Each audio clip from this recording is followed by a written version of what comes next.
तो हाँ जी नमस्कार, मेरा नाम है संवेश सिंह और आप देख रहे हैं मेरा चैनल संवेश सिंह एस स्क्वायर। तो जी हाँ दोस्तों, आज हम बात करने वाले हैं क्लास 11th बायोलॉजी का चैप्टर नंबर फर्स्ट, कक्षा 11 का, जो जिसका नाम है जीव जगत, लिविंग वर्ल्ड।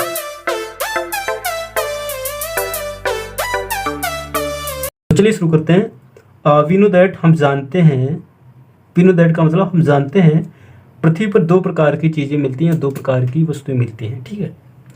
एक सजीव होंगी, एक निर्जीव होंगी, इतना तो हम सभी जानते हैं। एक सजीव या निर्जीव, नॉन लिविंग और लिविंग, है ना। तो सजीव और निर्जीव दोनों में क्या डिफरेंसेस होंगे जिसके आधार पर हम कहेंगे कि ये सजीव है, ये निर्जीव है। जनरल सिम्टम्स होंगे, जनरल कैरेक्टरिस्टिक्स होंगे जिनके जैसे आप कह सकते हैं कि ये सजीव है, ये निर्जीव है, लेकिन कुछ स्पेसिफिक इसके जो कैरेक्टर्स हो गए स्पेसिफिक है ना, तो विशिष्ट लक्षण जो होंगे उसके आधार पर कहेंगे कि कौन सजीव है कौन निर्जीव है। तो देखते हैं सजीवों के लक्षण। वशिष्ठ लक्षण सिर्फ जो सजीव में पाए जाते हैं वो क्या होते हैं, वशिष्ठ लक्षण होते हैं। और सामान्य लक्षण जो होते हैं वो सजीव में भी हो सकते हैं और निर्जीव में भी मिल सकते हैं, वो सामान्य लक्षण कहे जाते हैं। ओके, तो उसके बाद देखते हैं सजीवों के लक्षण, जो क्या वशिष्ठ लक्षण है सजीवों के, क्या स्पेसिफिक कैरेक्टरिस्टिक्स हैं सजीवों के, लिविंग के, जो उन्हें निर्जीव से अलग करते हैं। तो आज हम उन्हीं पे बात करेंगे। तो नंबर 1 आती है कोशिका। कौन सी? नंबर 1 क्या आती है? कोशिका। तो ये देखिए, कोशिका जो है जीवन की संरचनात्मक एवं क्रियात्मक इकाई होती है, अर्थात कोशिका से ही एक जीवन बनता है। एक कोशिका, सुना है ना कोशिका, तो कोशिका से ही जीवन की शुरुआत होती है, इसलिए कहते हैं जीवन की संरचनात्मक क्रियात्मक इकाई। अब कैसी कोशिका जो होगी जो सजीवों का विशिष्ट लक्षण कहेंगे?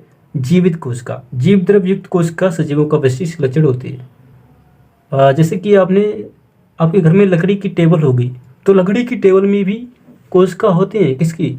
पादप की। वो कैसी कोशिका होती है? मृत कोशिका। तो वो निर्जीव होती है ना, तो उससे सजीवों का विशिष्ट लक्षण नहीं कहते, क्योंकि उसमें भी कोशिका निकली मृत है। तो ध्यान रखना कि जीवित कोशिका ही सजीवों का विशिष्ट लक्षण मानी जाती है, ठीक है। नेक्स्ट बात करते हैं नंबर 2, जो है सजीवों का विशिष्ट लक्षण, उसका नाम है जैव रासायनिक अभिक्रियाएं, बायोकेमिकल रिएक्शन, मेटाबॉलिक रिएक्शन, या फिर मेटाबॉलिक रिएक्शन। इसमें क्या होता है कह सकते हैं? जीवन।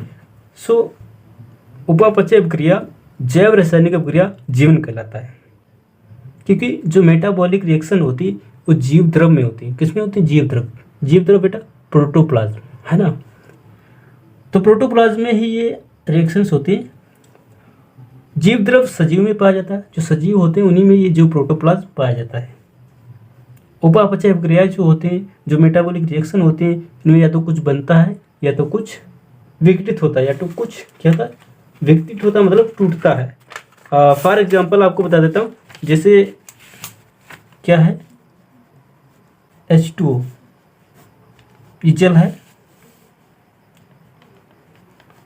H+O2 विघटित हुआ ना, H2O को H2+O2 में। अब कुछ बनेगा तो क्या होगा? H2+O2 जुड़ेगा तो क्या बनेगा? H2O। तो ये जुड़ा तो क्या बना? H2O बना। H2+O2 जुड़ा क्या बना? H2O।